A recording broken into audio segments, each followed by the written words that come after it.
little on the finger first. That's how we taste it. And listen to it. Smell it and listen. Wow. What do you hear? I hear a little Frank Sinatra filtered through limestone that dates back to the time of Jesus. I smell the alcohol. That's criminal. 162 proof. Wow.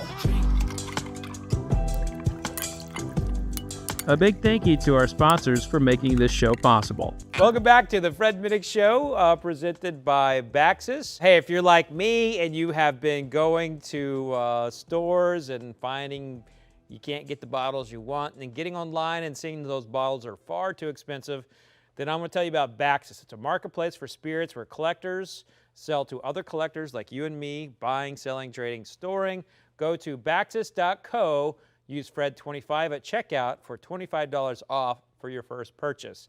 And now, please welcome my good friend and whiskey owner now, Dierks Bentley. Cheers. How's it going, man? Good, how you doing? Hey. I actually love Baxus. Yeah? I go on there all the time. I actually was, I took a picture of a bottle in there I was going to ask you about. Okay. Check out this bottle of George Dickel, the powder horn. Oh, I yeah. found that on Baxus. This is the penis bottle. That's amazing. That's what we call this.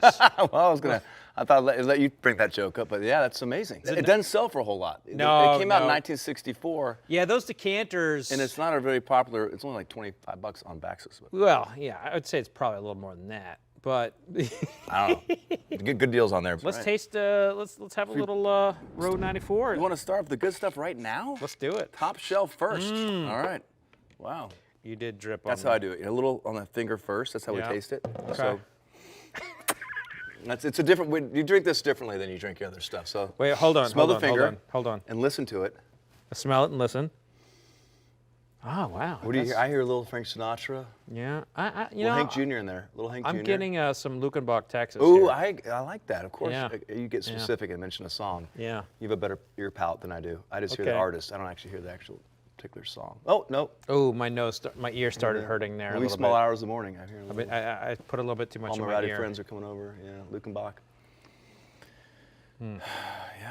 Yeah, you did really well. I mean, like when I was hanging out with you not too long ago, I told you like you did a great job with this, and you know. Everyone listening? You know, I wouldn't tell you that though. I didn't think it. I appreciate that. Yeah, You know that's true. well, I can't take too much credit for it. You're working with a great source. Yeah, Green River's good. Green River, they got the goods. Yeah, what do you think? Well, anytime we get together and just hang out, it's awesome. But man, this is a very good everyday bourbon. The big thing is too is like your price point is very approachable. We want to be under that $40. Yeah. Yeah, especially, I get sent the news and what's happening in the spirits industry, and of course there's a consolidation happening right now, and I don't pay attention. That's like in my business, trying to follow who's hot, who's not, what's working. And just, you have to do like what you do best and hope people come out to the show and not worry about the competition, so to speak. But I did know from whether the market's hot or the market's not hot or what's happening, I want a whiskey under $40 because that's just who I am. I'm a under $40 guy myself when it comes to buying when I'm shopping, stuff right there in the middle row. But I do want it to be high quality, and I feel like the fact that it's, straight, it's actually 4 years old, and it's got the backing of Green River, the history there. It's based off their kind of flagship product. It's come from good bones, so to speak. Well, they also need that. They need the right push. They need the right partners too, because they don't get a lot of attention on that brand. Well, it's a good relationship because I think they're cool. And for some reason, they think I'm cool. So we're both excited to work with each other. You're pretty cool. I don't know. You're pretty cool. Cool enough. I've had all these injuries on stage with alcohol use involved. I chipped my tooth one time at the top of a show. Oh my God. The mic stand has a little round bottom on it. Yeah, yeah. And speaking of Lukenbach, I was singing a Waylon song on a Greyhound bus, Lonesome Or Mean, and I stomped my foot down the top of the song. On a gray, and the mic stand came back. Top of the show, first song of the show, hit me in the tooth, chipped my tooth. Oh man. Had an hour and a half left and bloodied my lip. Wow. It was the top of the show. Hadn't even sung a note yet. On a elbow, I fell off a bar stool one time, and I fell back. This was the Warren brothers. They're a great bunch of guys. They used to drink a lot. They're both sober now. But they're like, do it again. So I reenacted it, and on the reenactment, I chipped my elbow. So now, like, just a constant pain in the last 20 years of my elbow. It's also, it comes with age. Like, I had a friend who just pulled his back getting out of bed. And I was like, I think that's just part of life. So tell me about All right, This so is we've hard got to look at and not know what we got. we've going got on a here. whole mess of stuff here. We're going to start right here. So you're right here. So this is Michter's rye. So we're gonna. I know you're a bourbon guy, but you also like rye a little bit. All right, our bourbon's got a little heavier rye on the mash bill.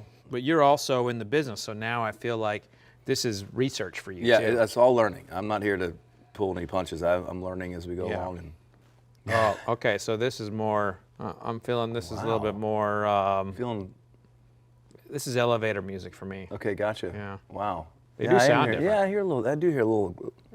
Gloria Stefan. What in the world? Oh. That's so weird. It's a little. I'm gonna say Burt Bacharach. I don't know where that just came from. I think I was watching some show she was on or something. God, that couldn't be any more different. How old is that? So their rye is gonna be between 4 and 6 years Yeah. old. They don't disclose their age. I love that. I love just how different it is than like Yeah. what I've been drinking the last couple of months. Have you only been drinking your product? No, I mean other just bourbon. I just don't drink a lot of rye. Okay. I have some Whistle Pig every now and then, but this Yeah. is like, this has a different. I wish I could describe it like you do. It's always good to have another sip, figure it out. I gotta tell you, it was so awesome to see you at the Bridgestone with my family. I brought Thanks, my man. boys. Thank you. I brought my wife, and I apologize in advance for my 2 boys wrestling Were constantly. they really? Constantly During the wrestling. show? Were they down And- the pit or backstage? So backstage, they were wrestling, and all the other kids, including watching? Mine. So the kids like a came ring? around and Oh, wow, started like a watching. Fight Club. And then they joined in, and one of them was your neighbors. Like Finn, the little smaller guy. he had a cast on, Okay. and he jumped in, and my oldest double legged him into Oh, the really? couch. Yeah, and I was like, oh my god. Security's gonna come over here with my kids, and then it's gonna be a report in the paper tomorrow. shit, that's funny. But it was such a great show. Thanks, man. Thanks. Yeah, that was one of the last shows. The tour kind of went on forever, actually, but that was definitely a huge show, playing a hometown show. I think we had about 500 guests, and of course had the Row whiskey set up not only backstage but also up in the bar there. So to play Bridgestone, is that like for country music? Is that like the equivalent of Madison Square Garden? It's Pretty big. Yeah, it's pretty like now I think it's a little. When I first played there and sold it out, I don't think Nashville had quite the traffic that it has now. I feel like now, pretty much anybody can play there because there's so many people in town who want to go to a show and like they don't really care who's playing there, right? They're at the Ryman, they want to check out the Ryman Auditorium, they want to check out Bridgestone. But maybe I'm a little jaded, but it's a big deal playing there. It's like that. My hometown arena in Arizona was a big deal, and Madison Square Garden. I put those 3, kind of like those, mean the most to me as far Okay. as like those arena shows go. Which one sounds the best? Madison Square Garden. Yeah. That's amazing. That wasn't on my list of places to headline or sell out because it just seemed too far beyond I hate to even put something out there that it just felt like it would never even be in reach. But I did it and we sold it out and I had a lot of friends come out to that show too, and just something about, as you're driving in there's a sign, all these artists have these quotes, and one's from Eddie Vedder, and it's like, if you haven't done shit until you played Madison Square Garden or something. Right. It's like, wow, it did kind of feel like that, It's a pretty special place. Well, we're gonna go. So we were just at a rye. Now we're gonna go to a different category in American single malts. Since you're in whiskey, you're getting your feet wet in this world. This is a category that has yet to take off. Yeah. But everyone keeps trying to make it take off. Yeah. So we're gonna taste this. This is a Yellowstone single malt, and I want to see where your head's at with it. Okay.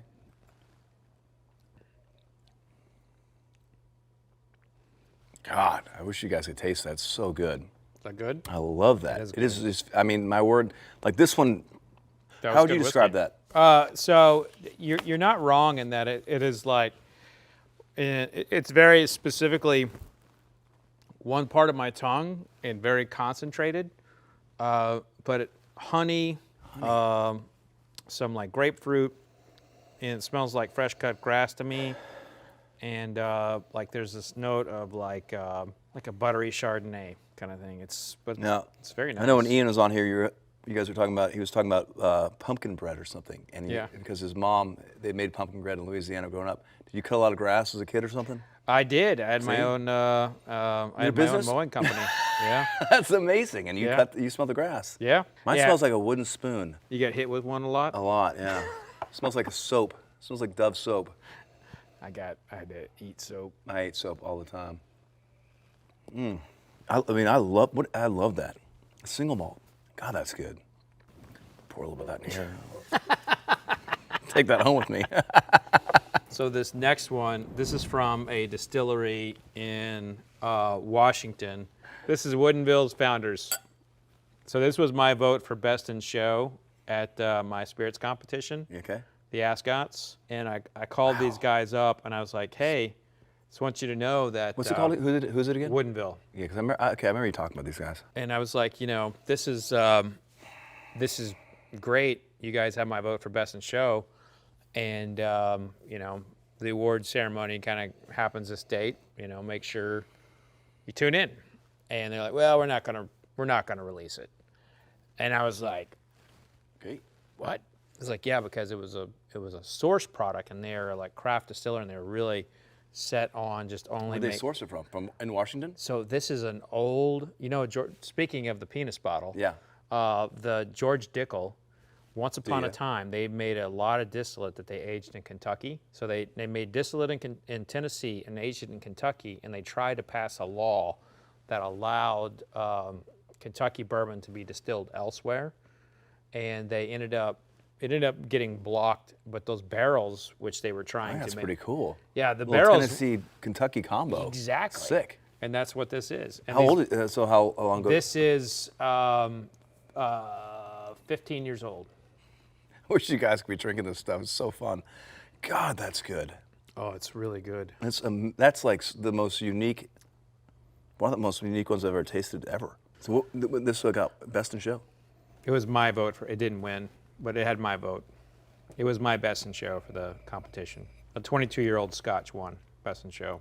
This is kind of the only way I ever want to drink ever again. Like before my show, I usually just have something in a red Solo cup and it's kind of rushed. I just want to like sit down, work my way through some. You want to come on the road for a little bit? I'd love to go. That'd on be the road. amazing. Yeah. Get some guitars. Well, I can't play. anything. Well, you can do jiu-jitsu. You can roll around while we're playing some music and stuff. I'll roll the banjo, you roll the mats. But no, we could like play some music and have. It'd be such a nice way to walk on stage, have a little, Yeah. a little whiskey buzz, and it's yeah. always more. I think I've told you this, but here in Nashville, we're in Tennessee, and I'm not a huge wine guy. Like it gives me a huge headache. I used to drink a bunch of it. I just can't drink anymore. But it's always so fun drinking wine with somebody that knows what they're talking about. Kix Brooks, of the band Brooks and Dunn, has a winery here in town, Arlington Vineyards. He gets all the grapes from Napa. It's really great stuff. But just he's such a fun guy to drink with because he's such a good storyteller, knows the history of it. If he doesn't know, he's making it up along the way. But you would never know because he's such a good storyteller. But it makes it so much more fun. And drinking whiskey with you is the same way. It's like, I mean, it's just way more fun. So Well, thank come you out. for We that. should do something. It'd be really I fun. would love That'd be really that. fun. We could do like a fun thing for charity too, where Yeah. we do like a tasting with some bands. Absolutely. That's a great idea. I love raising money for good causes. Stephanie's over there. She can start getting the wheels to turn on that. That'd be, I'm down. that'd be a I'm great down. thing, yeah. I've never talked to you about this, but I learned recently that you like got kicked out of the Opry or almost kicked out of the Opry or banned or something. Yeah. What happened there? What's well, that story? So I moved here in '94, and the day I got here, the very first day I got here, I got an internship with the Country Music Association and just trying to figure out how the town worked. And I worked for a staffing organization and staffed all over town. Crazy gigs, random gigs, pouring coffee, putting together like CMA mailers for record labels and the Gospel Music Association. And somehow led to a gig working at TNN, the National Network, which is the old school. I remember that. Yeah, so everyone knows CMT. Before CMT, there was TNN, the National Network. Great, I mean, such good programming. We had basically had like our own, Jimmy Fallon type of show every night here in Nashville. Live music every night of the week on TV on that station. So great. When I was working over there, right across the street was the Grand Ole Opry, and there's a little list you could sign your name on, and you could go backstage to the Opry. So my weekends were great. I would stay at work till late, 5 or 6, and I'd just slide over and watch the Opry for a couple hours. See Porter Wagner, see little Jimmy Dickens, see these guys that are, wouldn't be considered cool by mainstream country standards back then. But for me, because I loved old school country so much and the history of it, a lot of reasons why I like Kentucky bourbon and the stories that come out of Kentucky. Just the characters. I mean, great characters, guys that could really entertain, and girls. All the power could go out. They could still find a way to entertain the room, right? It wasn't about. They could tell jokes. They could tell stories. They could play instruments. There's so many different ways of connecting with the audience, and I just love watching the shows. And then I'd leave there and go down to Lower Broadway and get drunk and watch, bands play down there. It was a great setup I had going. But after a while, like a year, they're like, hey, we love Dierks, but he can't come like every Friday or Saturday. We just can't have him backstage every night. It's like he's not a member. They didn't say it in a mean way. They just kind of cut me off a little bit. So Wow. had to start kind of limiting my appearances back there. But it was really where I got a chance to watch a lot of people perform that I never would have seen live anywhere else. And so when I became a member in 2005, I got the ultimate backstage pass, and ever since then I've been too busy to go hang out on my off nights. But it was a special time in my life back then when I was able to spend a lot of time there. And, I became good friends with Porter Wagner, who actually was at his bedside in the hospital when he was dying. And I remember holding hands with Jeannie Seeley and a bunch of old opera members. We sang Amazing Grace with Porter while he was like, in his hospital bed. And I would have never got to know him if I hadn't just been hanging around the Opry as much as I had been back then. But so not really kicked out, just kind of, blocked a little bit. Okay, so that's been exaggerated. Yeah, as most stories are. Yeah. Yeah. Maybe I should have changed the story up. I mean, So there I was, Fred. I mean, kicking out the footlights.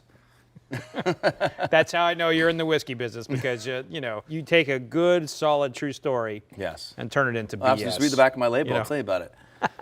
Brewed from the never-ending glowing wheat fields of Kentucky. No, I'm kidding. Ours is pretty straightforward, but there's some out there, as I've told you, that are just ridiculous. The Chat GPT label. Write me a label that just glorifies corn and wheat and water, filtered through limestone that dates back to the time of Jesus. The water in this whiskey. Sanctified. That's a new bottle. We'll call it Sanctified. There you go. Whiskey's so good you can be baptized in it. Oh, there my you go. God. All right, we already got our tagline and everything. The sad story about whiskey is that there's so many good true stories Yes. that you don't really need the folklore, but the industry still follows the mantra of you got to have a story that's like it's mostly fiction. Totally. And I would say, we've created story because I'm a storyteller, I'm a musician, and I want to have a story that means something to me personally, just like making an album. I'm making one right now. It may sell a lot of copies, it may sell none, but I'm still going to put as much time into it, not just the music, which in this case It'll be the one that gets the Grammy. It might be, you never know. Yeah. But the album cover itself, the fonts, the whole booklet, everything, you put everything you have into that because that's what you do when you love something. And whether it does well or not, ultimately it's out of your hands. So yeah, for us, the 94 is the proof. It's the year I moved to Nashville. It's and this is made in Owensboro, Kentucky, which is the home of the Bluegrass Music Hall of Fame, which I love bluegrass music. 94 is also the year I discovered bluegrass music.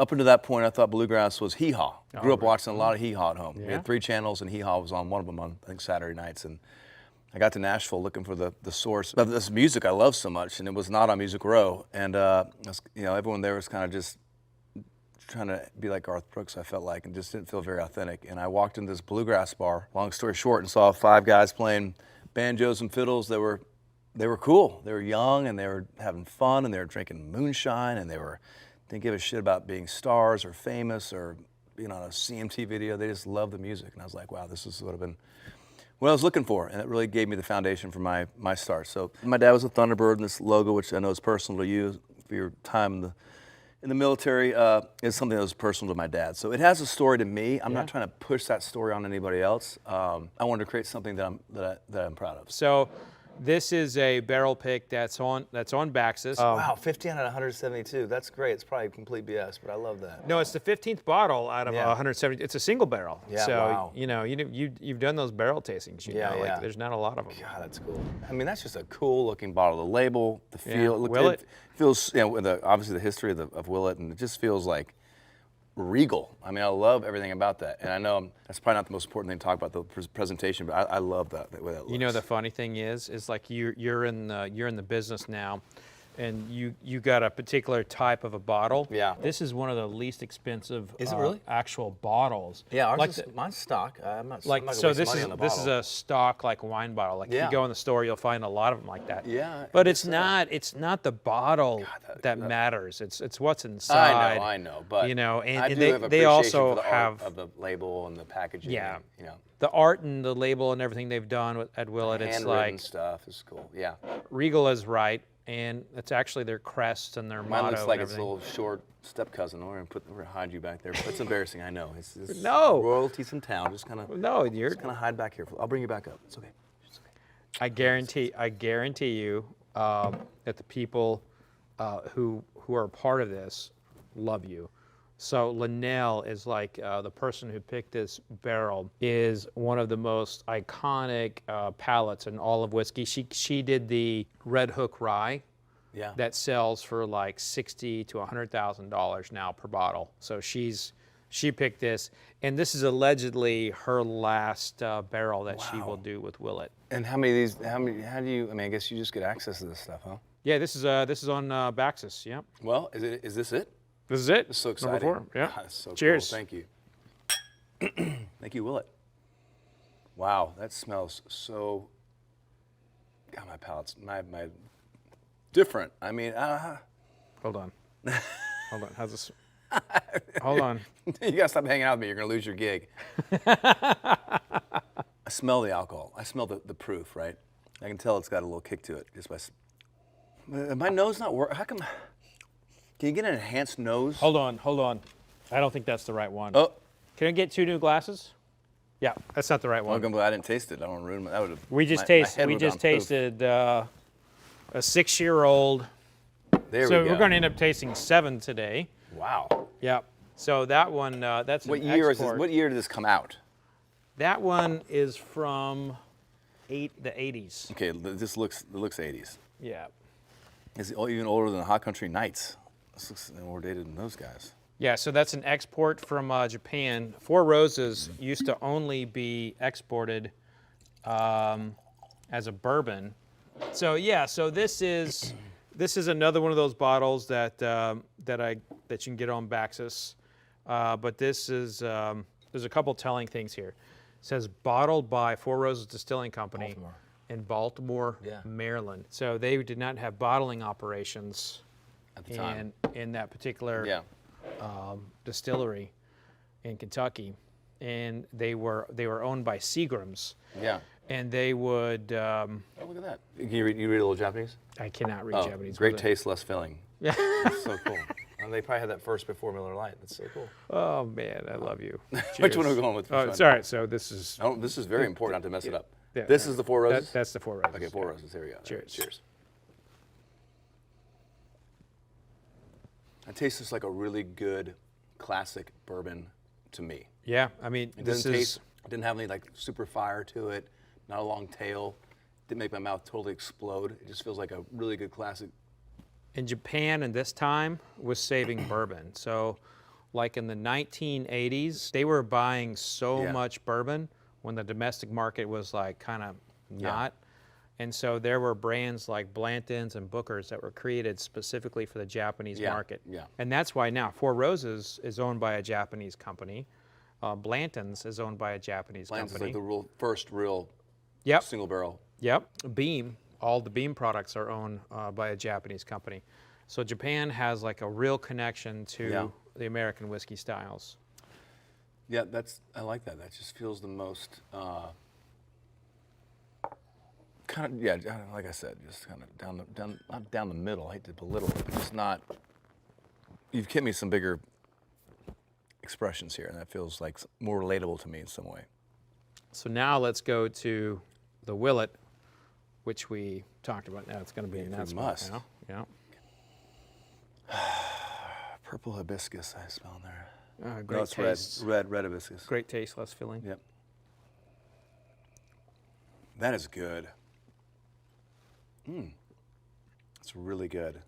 I mean, look at that vocabulary. Not just good, really good. I mean, my palate's growing by the minute. We're up to really good. Actually, that's really, really good. Fred. If it's okay for me to say, like, I feel this all over my tongue. It's incredibly, I don't know, how should I put this? Peanut buttery, a lot of peanut butter. Jif. I was thinking Peter Pan. Well, at least chunky Peter Pan, because I'm tasting a little bit of a nugget of buttery goodness in there. Feels very, very much all over the palate. What would you like to tell the young Dierks from the 90s if you could travel back in time? To me, when I first moved to town? Yeah. Oh, man. I wish that guy could be probably telling me more now because, I was really just so single-mindedly focused on country music and in love with everything Nashville had to offer, and just not that I still don't have that same passion and hunger. And I moved it into different areas, and I still am making records, but just that passion for what you're doing, and that single-mindedness. I'm just so thankful that I had that at the time that I had it, and the joy. Even when I'd be playing downtown, other people would be getting record deals around me and stuff. I still was just so happy to be playing a gig, and I was obviously I wanted it, and I was chasing and frustrated at times, but I just loved country music. Actually, I was going through some stuff today. I was to bring something down here for you, and I came across my old CD collection of like Hank Jr. CDs and stuff. I used to just listen to, I had those things in my car, and just always listen to music. And now, my cars, the kids have taken over my radio. I don't even really have a choice on what I listen to. But I don't know what I just say, man, I feel like I did it right as far as just being like really focused on the music. I don't feel like I had a voice that allowed me to like, people were just come seek me out. I had to go kind of carve my own way with a machete. But I was so focused on it. There'd be times I'd be downtown with friends at a bar and they're all hanging out, and I'd be like, I need to be home, like working on my music. And I would walk from 2nd Avenue all the way back up to Vandy, where I was living on Natchez Trace in Fairfax. I was just like really focused on the craft and the music, and that's all based on just the love of the music. It wasn't really based on trying to be a star or the trappings. Is just like a love of country music, and not to pour it back into this, but when 2020 hit and I'd taken a little sobriety break, and then when I came back and started drinking again, it was the story of Kentucky, of whiskey, of bourbon, and just the characters and the history of it, the dirt of it, reminded me a lot of music, and I got into it the same way. I bought your book, started listening to your stuff.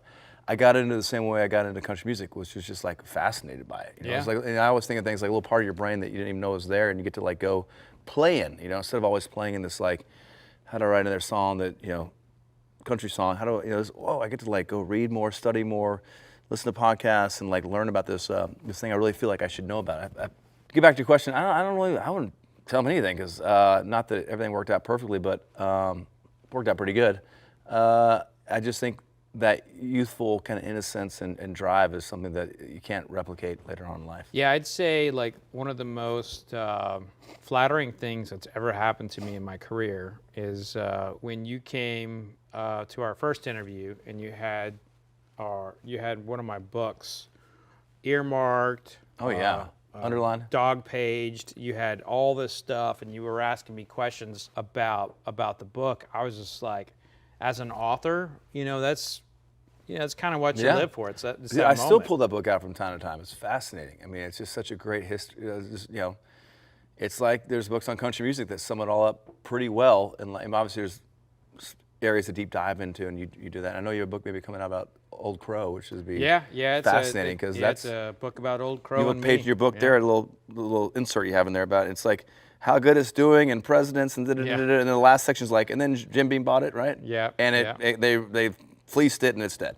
It's like the arc of that story would be interesting, because it's just like country singers or album, or like, what happened, where'd they go, why did it work, why did it work? So, but I still pull the book out from time to time, because it's just there's no other spirit that has that kind of like true background. Like wine, I always think wine being a little bougie, but I will tell you, when you go on the wine tour, the people that make the wine are country people. I mean, they are country. They love country music. They're farmers, and like I love the people that make the wine. I just don't really like the whole culture surrounding it, unless you're in Italy somewhere and it's like, it just feels a little. I'm not a huge like.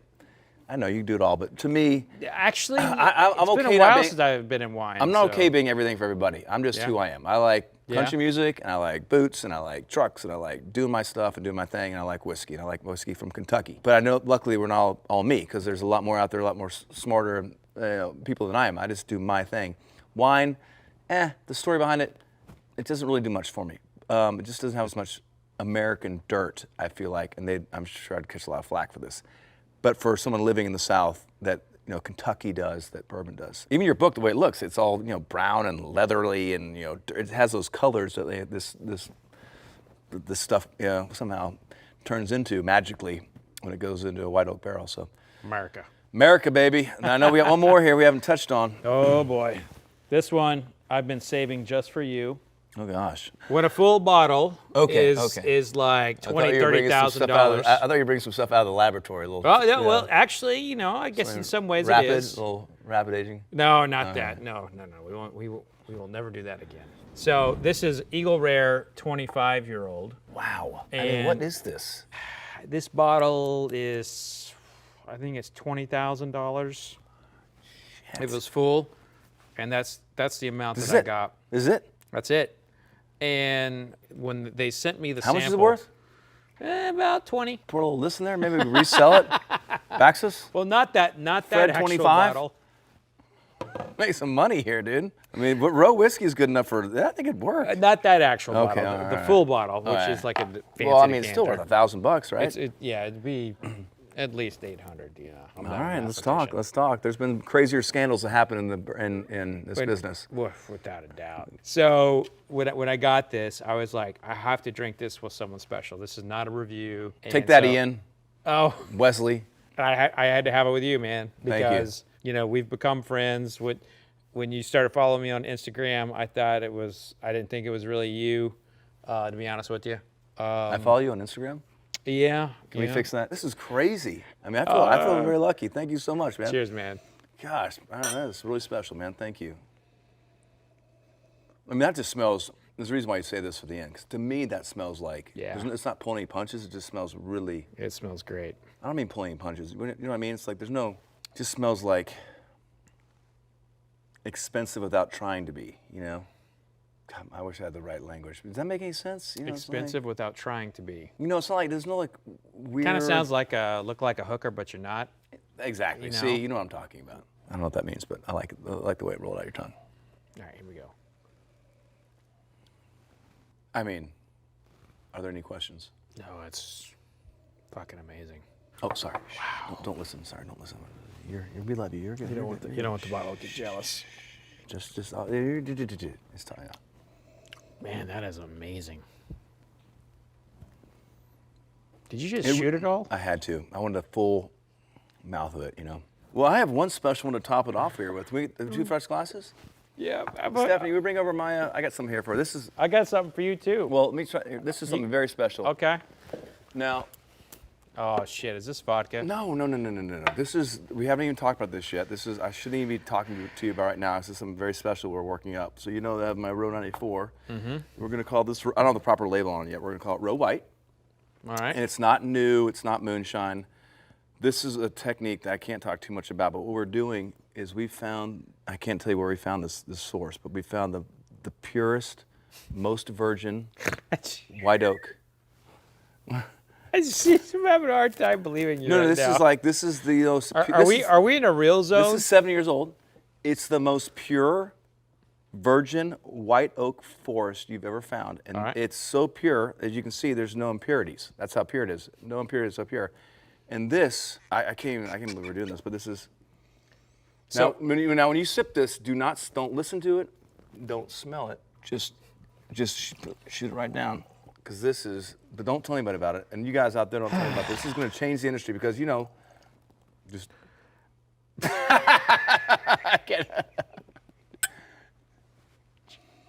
Well, wait, what's that? Sure. Wow, that's good. That's good. I thought I was going to get you to drink some vodka. You're not going to do it. That's criminal. Criminal. Everyone knows he hates vodka. Vodka sucks. I thought I was gonna finally get you to drink some vodka. No. I mean, I did drink it. Did you drink it? I did You drink did? it. Wow. And I said it's criminal. I got Fred to drink some vodka. All right. Yep. You know what's criminal? Was having to pour that into this bottle, but You should be ashamed of I yourself. know it's You terrible. should be ashamed I know of I yourself. feel terrible. I'm gonna make you take this home with you. Ugh. Vodka sucks. So I got That's one good. more for you. You had a surprise for me. Well, I got a surprise for you. There you go. Where's yours? I'm not telling you anything about it. I'm not having any of it. Oh, you want me to sample this for you? Okay. Yeah, you taste it and tell me what you thinking. Okay. It's got a amber hue. Talk to me, Goose. Okay, here we go. God.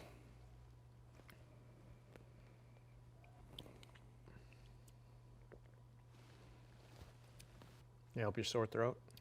What is it? So this is a 28-year-old, 162 proof Canadian whiskey. Okay, it's so different. That is a Baxus barrel pick. Bottled for Baxus. Yeah. Wow. 162 proof. You cannot check that on an airplane. As you know, as a pilot, Yeah. that'll blow up. Should we get a lighter and see what happens here? Yeah, no, I don't want. 162 proof. Yeah. Well, that's a good.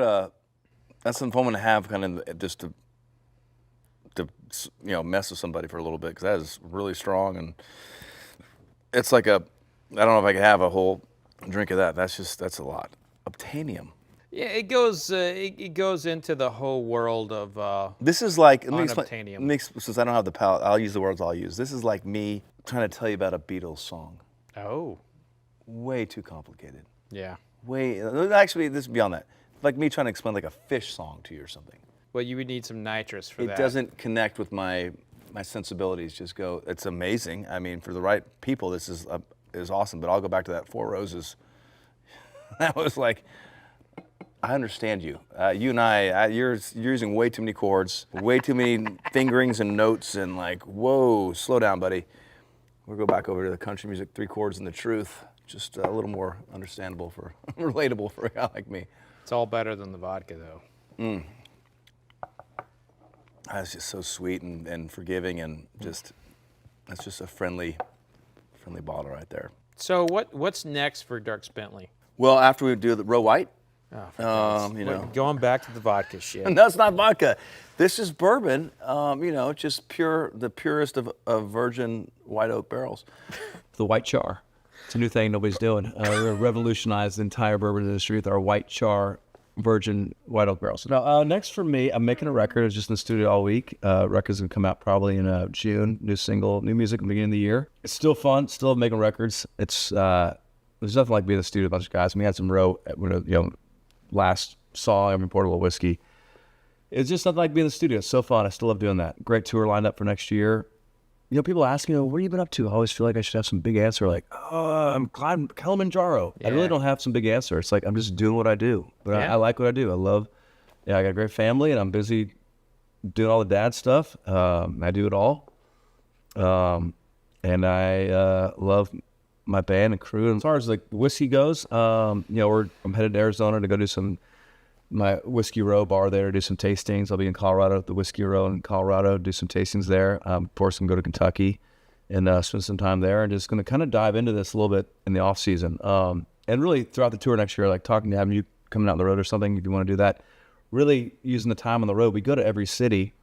My whole thing about this brand is not just as fun as, I just don't want to get together with you once every while and have a few drinks. I want to go out there and try to make it work. Not with success obviously being part of the goal, but really just putting the work in, because we put a lot of work into making this, and I wanted to have a shot at being drunk and people getting a chance to check it out. So I'll be busy. I'm going to drive around this town, visit on premises, and pour some drinks for bartenders and hit some places here. And I want to say thanks for coming out. Cheers, brother. Cheers. All right, there we go.